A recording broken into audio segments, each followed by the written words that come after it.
আসসালামু আলাইকুম। এটিএন বাংলা সংবাদে সবাইকে স্বাগত জানাচ্ছি। আমি বর্ষা ইসলাম। শুরুতেই বিআরবি কেবল সংবাদ শিরোনাম। সেনা কর্মকর্তাদের পদোন্নতিতে রাজনৈতিক মতাদর্শ নয়, পেশাগত দক্ষতার গুরুত্ব দেওয়ার আহ্বান প্রধানমন্ত্রীর। দুর্যোগ ও আইন শৃঙ্খলায় বেসামরিক প্রশাসনকে সহায়তায় সেনাবাহিনীর প্রশংসা। মোহাম্মদ শাহাবুদ্দিন ও আব্দুল হামিদের বিরুদ্ধে ট্রাইব্যুনালে মানবতা বিরোধী অপরাধের অভিযোগ। ফৌজদারি মামলা আমলে নিচ্ছেন না সরকার। স্বরাষ্ট্রমন্ত্রী, দুর্নীতির অভিযোগ যাচাই করা হবে আইনমন্ত্রী। গুলশানে নিজের ফ্ল্যাটে সদ্য বিদায় রাষ্ট্রপতি মোহাম্মদ শাহাবুদ্দিন। জাতীয় স্মৃতিসৌধ ও শহীদ জিয়ার মাজারে ভারপ্রাপ্ত রাষ্ট্রপতি হাফিজ উদ্দিন আহমেদের শ্রদ্ধা। গ্যাস সংকটে নাকাল রাজধানীবাসী। সিএনজি ফিলিং স্টেশনে গ্যাস সরবরাহে ভোগান্তি। বাসা বাড়িতে জ্বলছে না চুলা, ভুক্তভোগীদের বিক্ষোভ।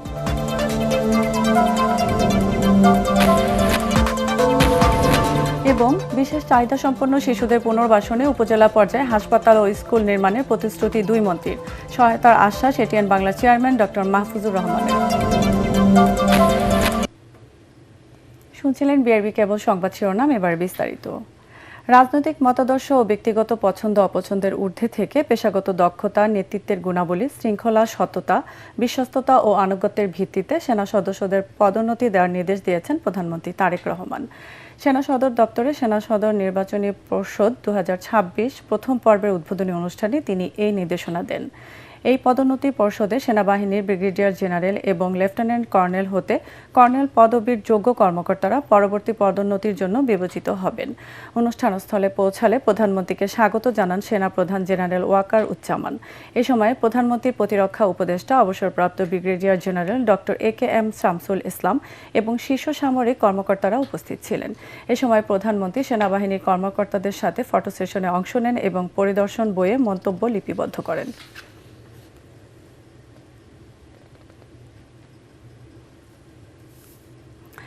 জুলাই গণ আন্দোলনে মানবতা বিরোধী অপরাধ এবং তৎকালীন আওয়ামী লীগ সরকারকে সহায়তার অভিযোগে সাবেক দুই রাষ্ট্রপতি মোহাম্মদ শাহাবুদ্দিন ও আব্দুল হামিদের বিরুদ্ধে আন্তর্জাতিক অপরাধ ট্রাইব্যুনালে আলাদা দুটি অভিযোগ দায়ের করা হয়েছে। বাংলাদেশ আজাদ পার্টি এবং রাষ্ট্র সংলাপ ফোরামের পক্ষ থেকে এই আবেদনগুলো জমা দেওয়া হয়। এদিন মানবতা বিরোধী অপরাধের দুই আনুষ্ঠানিক অভিযোগ আমলে নেন ট্রাইব্যুনাল। শেখ হাসিনা, আসাদুজ্জামান কামাল, উবায়দুল কাদের ট্রাইব্যুনাল 2 আসামিদের বিরুদ্ধে অভিযোগ আমলে নিয়েছেন। সেখানে বেশ কয়েকজন আসামি গ্রেফতার ইতিমধ্যে আছে, তাদেরকে শোনেরেস্ট করা হয়েছে এবং যারা পলাতক আছে তাদের বিরুদ্ধে গ্রেফতারি পরোয়ানা দেওয়া হয়েছে। ট্রাইব্যুনাল অভিযোগ আমলে নিয়েছেন এবং আমাদের প্রেয়ার অনুযায়ী যারা ইতিমধ্যে গ্রেফতার আছে তাদেরকে এই মামলায় শোনেরেস্ট করেছেন, যারা পলাতক আছে তাদের বিরুদ্ধে গ্রেফতারি পরোয়ানা দিয়েছেন। সদ্য বিদায়ী রাষ্ট্রপতি মোহাম্মদ শাহাবুদ্দিনের বিরুদ্ধে ফৌজদারি মামলা নেওয়ার সুযোগ নেই বলে জানালেন স্বরাষ্ট্রমন্ত্রী সালাউদ্দিন আহমেদ। তিনি বলেন, বিরোধী পক্ষ তার বিরুদ্ধে মামলা, গ্রেফতার সহ যেসব দাবি জানাচ্ছে তা আমলে নিচ্ছে না সরকার। সালাউদ্দিন আহমেদ বলেন, সাবেক রাষ্ট্রপতি বর্তমান সরকারকে অনেক সহযোগিতা করেছেন। সংবিধান অনুযায়ী আগামী 6 মাস নিরাপত্তা সহ রাষ্ট্রের বিভিন্ন সুবিধা পাবেন তিনি। সচিবালয়ে এসব কথা বলেন স্বরাষ্ট্রমন্ত্রী। যারা তার বিরুদ্ধে বক্তব্য দিচ্ছে তাদের সেটা অধিকার আছে। আমরা গণ অভ্যুত্থানের পরবর্তী সময়ে কি প্রত্যাশা করি? রাজনৈতিকভাবে মানুষের কথা বলার স্বাধীনতা থাকবে, প্রতিবাদ করার স্বাধীনতা থাকবে, সেটা আছে। বিভিন্ন রাজনৈতিক দল, বিরোধী দলের পক্ষ থেকে এনসিপি এবং অন্যান্যরা তার বিরুদ্ধে কিছু অভিযোগ উত্থাপন করছে, সেটা করতে পারে, কিন্তু আমরা আমলে নেওয়ার মতো কোনো বক্তব্য ওখানে নাই। শারীরিক অসুস্থতা জনিত কারণে দায়িত্ব থেকে সরে দাঁড়ানোর একদিন পর বঙ্গভবন ছাড়লেন সদ্য পদত্যাগ করা রাষ্ট্রপতি মোহাম্মদ শাহাবুদ্দিন। রোববার দুপুরের পর সপরিবারে বঙ্গভবন ছেড়ে গুলশানের নিজের বাসায় ওঠেন তিনি। 3.25 বছর রাষ্ট্রপতির দায়িত্ব পালনকালে আওয়ামী লীগ, অন্তর্বর্তী সরকার ও বিএনপিকে শপথ পড়ান মোহাম্মদ শাহাবুদ্দিন। আরও জানাচ্ছেন মুশফিকুর রহমান। আমাকে তো রেস্ট নিতে হবে কিছুদিন। 5 বছরের মেয়াদ পূর্ণ হবার 21 মাস বাকি থাকতে শুক্রবার শারীরিক অসুস্থতার কারণ উল্লেখ করে রাষ্ট্রপতির পদ থেকে পদত্যাগ করেন মোহাম্মদ শাহাবুদ্দিন। এর একদিন পর রোববার বঙ্গভবন থেকেও বিদায় নিলেন তিনি। 3 বছর 3 মাস রাষ্ট্রপতির দায়িত্ব পালন করে কালো গাড়িতে চড়ে অনেকটা সাদামাটাভাবে দুপুর 2টা 25 মিনিটে বঙ্গভবন ছাড়েন মোহাম্মদ শাহাবুদ্দিন। বিকেল ৩টা নাগাদ গুলশান ১ নম্বরের বাসায় পৌঁছান সদ্য বিদায়ী রাষ্ট্রপতি। ৫ তলা ভবনের নিজের ফ্ল্যাটে থাকেন তিনি। ২০২৩ সালের ২৪শে এপ্রিল আওয়ামী লীগ সরকারের আমলে দেশের ২২তম রাষ্ট্রপতি হিসেবে শপথ নেন মোহাম্মদ শাহাবুদ্দিন। আওয়ামী লীগ, বিএনপি ও বিশেষ পরিস্থিতিতে অন্তর্বর্তী সরকারকে শপথ বাক্য পাঠ করান মোহাম্মদ শাহাবুদ্দিন। মুশফিকুর রহমান, ATN বাংলা, ঢাকা। দায়িত্ব গ্রহণের প্রথম কর্মদিবসে সাভার জাতীয় স্মৃতিসৌধ মহান মুক্তিযুদ্ধের বীর শহীদদের প্রতি শ্রদ্ধা জানিয়েছেন ভারপ্রাপ্ত রাষ্ট্রপতি হাফিজউদ্দিন আহমদ বীর বিক্রম। পরে রাজধানীর শেরেবাংলা নগরের জিয়া উদ্যানে শহীদ রাষ্ট্রপতি জিয়াউর রহমান ও সাবেক প্রধানমন্ত্রী বেগম খালেদা জিয়ার সমাধিতে শ্রদ্ধা জানান তিনি। শুক্রবার মোহাম্মদ শাহাবুদ্দিন পদত্যাগ করলে সংবিধান অনুযায়ী রাষ্ট্রের দায়িত্ব নেন স্পিকার হাফিজউদ্দিন আহমদ। বিস্তারিত জানাচ্ছেন মইনুল আহসান। শারীরিক অসুস্থতার কারণ দেখিয়ে গেল শুক্রবার মোহাম্মদ শাহাবুদ্দিনের পদত্যাগের পর সংবিধান অনুযায়ী ভারপ্রাপ্ত রাষ্ট্রপতির দায়িত্ব গ্রহণ করেন জাতীয় সংসদের স্পিকার হাফিজউদ্দিন আহমদ বীর বিক্রম। দায়িত্ব গ্রহণের পর রোববার সকাল 11:30টায় সাভারের জাতীয় স্মৃতিসৌধে আসেন ভারপ্রাপ্ত রাষ্ট্রপতি।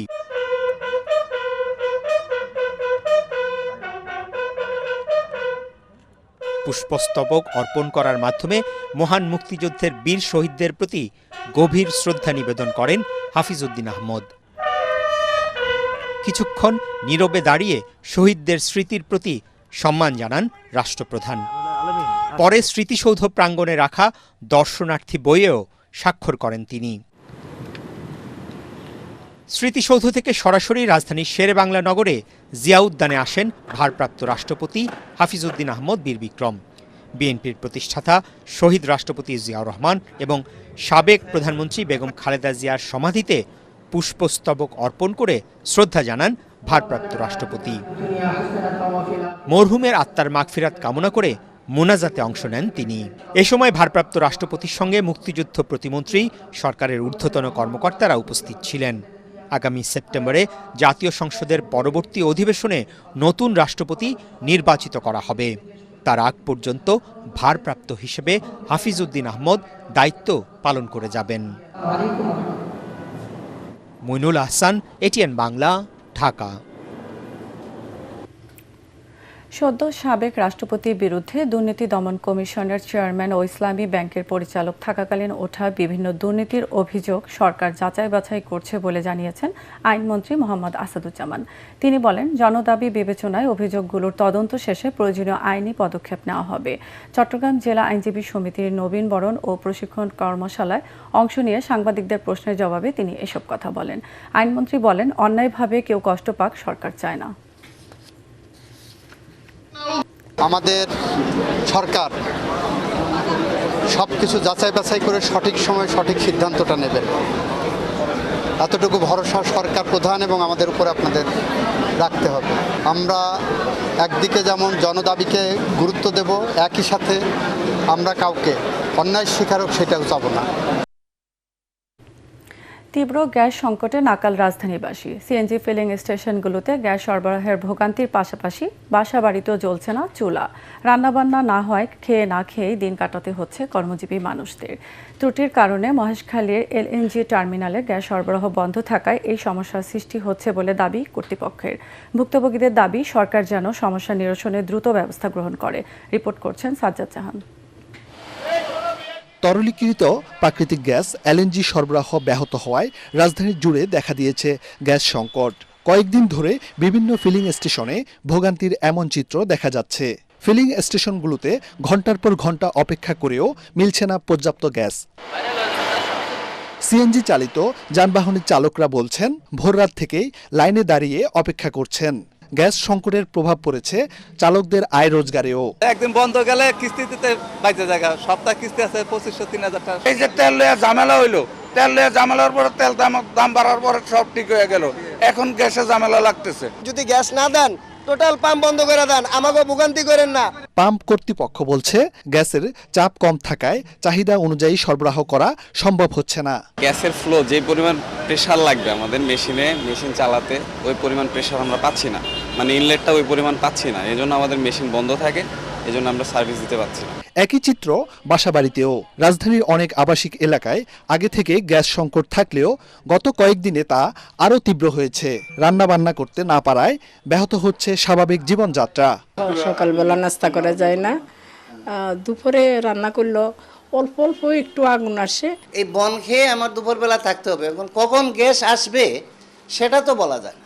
পেট্রোবাংলা জানিয়েছে, ত্রুটির কারণে মহেশখালীর এলএনজি টার্মিনালে গ্যাস সরবরাহ বন্ধ থাকায় এই সমস্যার সৃষ্টি হয়েছে। এদিকে গ্যাস সংকটের প্রতিবাদে রাজধানীর পেট্রোবাংলার সামনে বিক্ষোভ করেছেন বাংলাদেশ হালকা মোটরযান চালক মালিক ঐক্য পরিষদের নেতাকর্মীরা। এ সময় সিন্ডিকেটের কারণে কৃত্রিমভাবে গ্যাস সংকট তৈরির অভিযোগ করেন তারা। গ্যাস পাই 200-250 টাকার, যেটা দেখা গেছে আমরা 3-4 ঘন্টা চালালে আবার গ্যাস শেষ হয়ে যায়। সরকারকে অস্থিতিশীল করার জন্য কিছু সিন্ডিকেট এই গ্যাসটাকে প্রেসার নাই বলে চালাচ্ছে। দ্রুত সংকট নিরসনে কার্যকর পদক্ষেপ নেওয়া না হলে কঠোর কর্মসূচির হুঁশিয়ারি দেন ভুক্তভোগীরা। সাজ্জাদ জাহান, এটিএন বাংলা, ঢাকা। বিশেষ চাহিদাসম্পন্ন শিশুদের পুনর্বাসনে প্রত্যেক উপজেলায় আধুনিক হাসপাতাল ও স্কুল নির্মাণ বর্তমান সরকারের অন্যতম লক্ষ্য বলে জানিয়েছেন সমাজ কল্যাণ, মহিলা ও শিশু বিষয়ক মন্ত্রী ডক্টর এজেড.এম জাহিদ হোসেন। বাংলাদেশ শিশু একাডেমিতে এটিএন নিউজ আয়োজিত পাওয়ার প্যারেন্টস 2026 অনুষ্ঠানে তিনি একথা বলেন। অন্যদিকে তথ্যমন্ত্রী জহির উদ্দিন স্বপন জানান, রাষ্ট্রের পাশাপাশি সমাজের বিত্তবানদের সহযোগিতায় উন্নত দেশের আদলে বাংলাদেশেও আধুনিক হাসপাতাল ও স্কুল নির্মাণ করা সম্ভব। এদিকে এসব শিশুদের নিরাপদ ভবিষ্যৎ নিশ্চিতে বিশেষ অর্গানাইজেশন গঠনের ঘোষণা দিয়েছেন এটিএন বাংলা ও টিএন নিউজের চেয়ারম্যান ডক্টর মাহফুজুর রহমান। আরও জানাচ্ছেন ঐশী গোস্বামী প্রমা।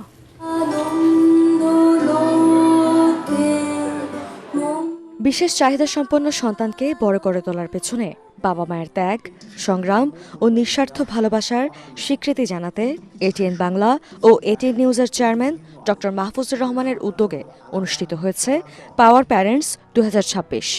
কিন্তু আমাদের সমাজ কতটা প্রস্তুত? শনিবার বাংলাদেশ শিশু একাডেমি মিলনায়তনে এটিএন নিউজ আয়োজিত অনুষ্ঠানে বিশেষ চাহিদা সম্পন্ন শিশুদের মনোমুগ্ধকর সাংস্কৃতিক পরিবেশনায় রঙিন হয়ে ওঠে পুরো আয়োজন। গান, নাচ ও নানা পরিবেশনার পাশাপাশি তুলে ধরা হয় এসব শিশুর বাবা মায়ের সংগ্রাম, ধৈর্য ও ভালোবাসার অনন্য গল্প। তাদের এই অনন্য অবদানের স্বীকৃতি দিতে দেয়া হয় বিশেষ সম্মাননা ও পুরস্কার। আমি এই ছেলে নিয়ে কেন আমার বাবা মার কাছে যেয়ে থাকি না, আর আমার বাবা মা বলে তুমি এই ছেলে ওর বাবাকে দিয়ে দাও। আমি চলে গেলে আমার সন্তানের দেখার কেউ নাই, সেটা আমার পরিবার হোক বা আত্মীয় স্বজন হোক, কারণ তাদের মেন্টালিটি এখনো পরিবর্তন হয়নি।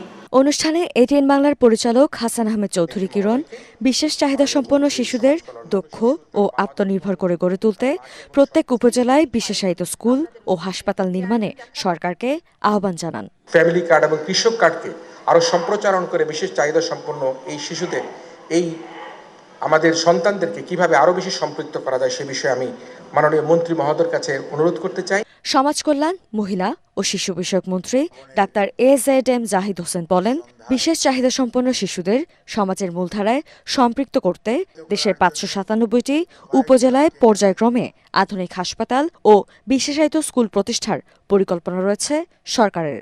বাংলাদেশের প্রতিটি জেলায় একটি করে মডেল স্কুল করা, যাতে করে বিশেষ চাহিদা সম্পন্ন শিশুদের শিক্ষার দিকটা এবং তাদেরকে যদি শিক্ষা, দক্ষতা এবং তাদেরকে যদি আপনি টুলস দিয়ে সহযোগিতা করেন, তাহলে সমাজে তাদেরকে পুনর্বাসিত করতে পারবেন। বিশেষ চাহিদা সম্পন্ন শিশুদের সেবামূলক কার্যক্রমে ব্যক্তি বা প্রতিষ্ঠান অনুদান দিলে প্রণোদনার বিষয়টি বিবেচনা করা হবে বলে জানান তথ্যমন্ত্রী জহির উদ্দিন স্বপন।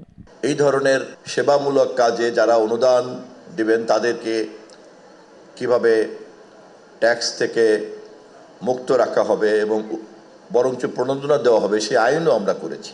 বাবা মায়ের অনুপস্থিতিতে এই শিশুদের জীবন যেন অনিশ্চয়তা না পড়ে তা নিশ্চিতে শিগগিরই বিশেষ অর্গানাইজেশন চালু করার ঘোষণা দেন এটিএন বাংলা ও এটিএন নিউজের চেয়ারম্যান ডক্টর মাহফুজুর রহমান। আল্লাহ যদি তৌফিক দেয় আমাকে, আমার একটা স্বপ্ন আছে যেটা করব, সেটা হলো এই যে মারা যেটা বললেন যে আমি মারা যাওয়ার পরে আমার বাচ্চাটাকে কে দেখবে, ইনশাল্লাহ আমি এমন একটা অর্গানাইজেশন করব আপনারা নিশ্চিন্তে আপনার বাচ্চাকে রেখে মারা যেতে পারবেন। আপনাদের টেক কেয়ার করার মতন একটি অর্গানাইজেশন আমি তৈরি করব, যাতে আপনার মারা যাওয়ার পর আপনাদের শিশুরা এই অর্গানাইজেশনে বড় হবে, এই অর্গানাইজেশন থেকে তারা বিভিন্ন কাজকর্ম করবে। জানান, বিশেষ চাহিদা সম্পন্ন শিশুরা অভিশাপ নয়, বরং বাবা মায়ের আশীর্বাদ। ধৈর্য ধরে আপনারা যে এই শিশুগুলিকে মানুষ করতেছেন, তার জন্যই আমাদের এই নামকরণ পাওয়ার প্যারেন্টস।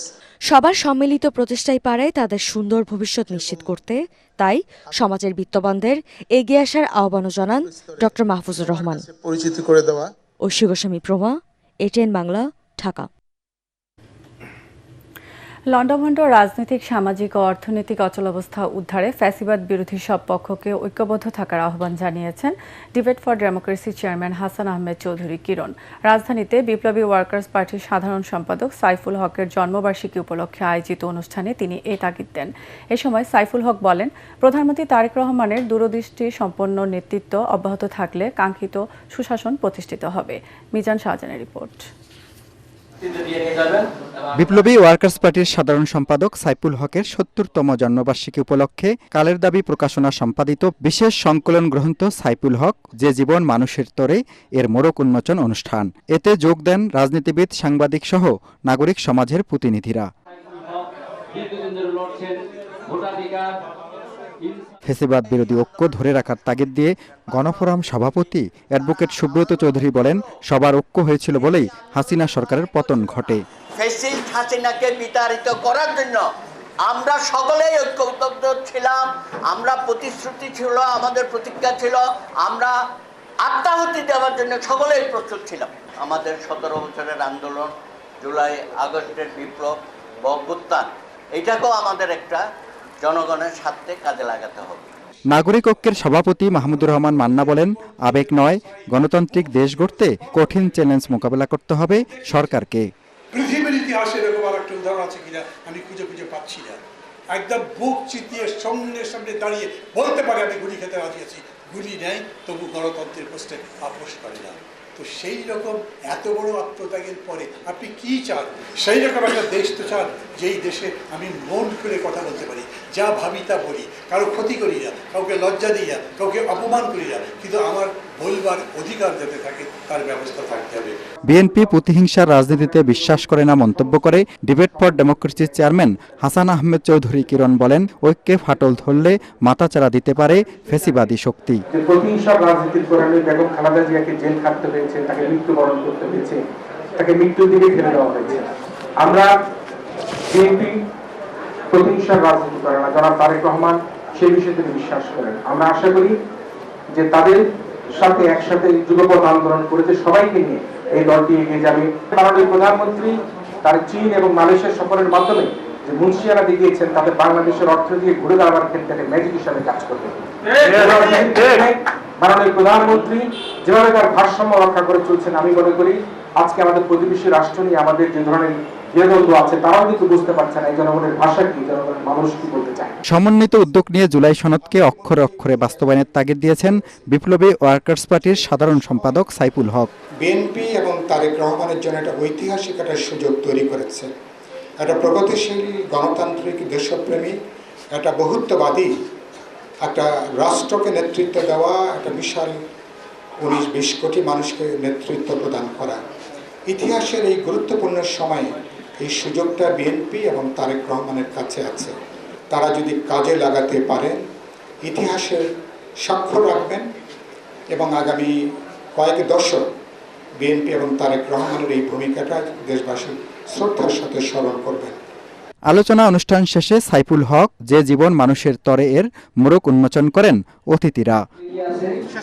মিজান শাহজাহান, এটিএন বাংলা, ঢাকা। রাজধানীর কুর্মিটোলা জেনারেল হাসপাতালের প্রাঙ্গণে নিয়ন্ত্রণ হারিয়ে বাস প্রবেশ করে একজন নিহত হয়েছেন। এ সময় আহত হয় বেশ কয়েকজন। স্থানীয়রা জানান, রোববার সন্ধ্যা ৭টার দিকে মিরপুর থেকে উত্তরাগামী পরিস্থান পরিবহনের একটি বাস কালশী ফ্লাইওভার থেকে নামার পর নিয়ন্ত্রণ হারায়। এক পর্যায়ে বাসটি কুর্মিটোলা জেনারেল হাসপাতালের ফটকের পাশে থাকা জেনারেটর কক্ষের দেয়ালে ধাক্কা দেয়। এ সময় সড়কে দাঁড়িয়ে থাকা রেডিসন ব্লু হোটেলের কর্মচারী রফিকুল ইসলাম নিহত হন। আহত আরেকজনকে উদ্ধার করে হাসপাতালে ভর্তি করা হয়েছে। পুলিশ জানায় বাসটির চালক ও সহযোগীকে আটক করা হয়েছে। এ সময় বাসটিও জব্দ করা হয়। এবার আন্তর্জাতিক সংবাদ।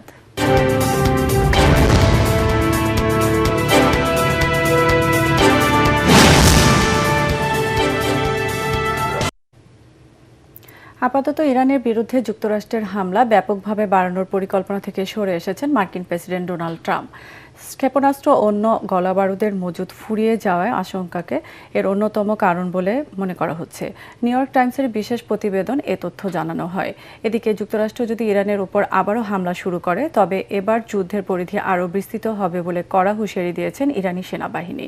দেশটির সামরিক বাহিনীর পক্ষ থেকে জানানো হয়েছে যে কোনো নতুন আগ্রাসনের চূড়ান্ত জবাব দিতে তারা প্রস্তুত রয়েছে। এবার খেলার খবর।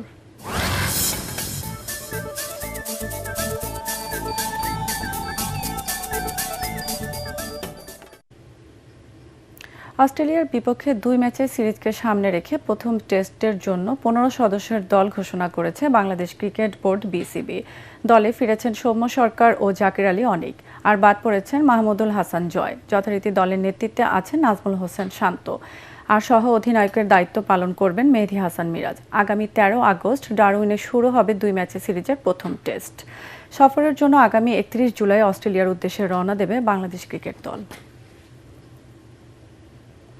দর্শক, শেষ করার আগে বিআরবি কেবল সংবাদ শিরোনাম আরেকবার। সেনা কর্মকর্তাদের পদোন্নতিতে রাজনৈতিক মতাদর্শ নয়, পেশাগত দক্ষতার গুরুত্ব দেওয়ার আহ্বান প্রধানমন্ত্রীর। দুর্যোগ ও আইন শৃঙ্খলায় বেসামরিক প্রশাসনকে সহায়তায় সেনাবাহিনীর প্রশংসা। মোহাম্মদ শাহাবুদ্দিন ও আব্দুল হামিদের বিরুদ্ধে ট্রাইব্যুনালে মানবতা বিরোধী অপরাধের অভিযোগ। ফৌজদারি মামলা আমলে নিচ্ছে না সরকার, স্বরাষ্ট্রমন্ত্রী। দুর্নীতির অভিযোগ যাচাই করা হবে, আইনমন্ত্রী। গুলশানে নিজের ফ্ল্যাটে সদ্য বিদায়ী রাষ্ট্রপতি মোহাম্মদ শাহাবুদ্দিন। জাতীয় স্মৃতিসৌধ ও শহীদ জিয়ার মাজারে ভারপ্রাপ্ত রাষ্ট্রপতি হাফিজ উদ্দিন আহমেদের শ্রদ্ধা।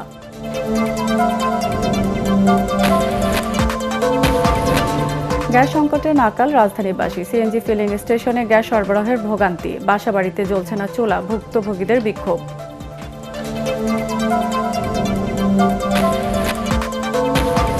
এবং বিশেষ চাহিদা সম্পন্ন শিশুদের পুনর্বাসনে উপজেলা পর্যায়ে হাসপাতাল ও স্কুল নির্মাণের প্রতিশ্রুতি 2 মন্ত্রীর। সহায়তার আশ্বাস এটিএন বাংলার চেয়ারম্যান ডক্টর মাহফুজুর রহমানের।